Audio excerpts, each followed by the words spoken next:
দেখেন একজন মানুষের চলাফেরার কত কষ্ট। আসলে আপনি কি জন্ম থেকে এরকম ভাই প্রতিবন্ধী? জন্ম থেকে?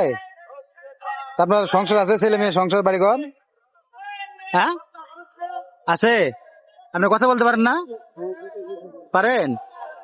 তা আপনার এই বৃষ্টির দিনে তো আজকে বেরোছেন কে? ও পেট আছে এই জন্য বেরোতে হবে নাকি? এই বৃষ্টির দিনে বেরোনো লাগবে, জানতে কাদা সব মাইকে কি অবস্থা হয়ে গেছে। হ্যাঁ ভাই,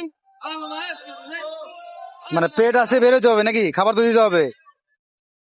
জানেন ভাই, আমার সামর্থ্য না, আমি আপনার দিলাম এটা। ঠিক আছে, তো ভালো থাকবেন ভাই। হাতের সমস্যা নাকি আপনার? সব জায়গায় সমস্যা? আচ্ছা ঠিক আছে ভাই, ভালো থাকেন, যান। হ্যাঁ আচ্ছা, আল্লাহ ভরসা। ভালো থাকবেন ভাই। আচ্ছা জান দিন, আপনি হাঁটে জান দিন, কিভাবে হাঁটেন দেখেন। প্রিয় বন্ধুরা, একজন মানুষ হাঁটে কিভাবে দেখেন। তো ওনার জন্য এই ভিডিওটি বেশি বেশি শেয়ার করবেন, ওনার জন্য আমি কিছু একটা ব্যবস্থা করতে পারি।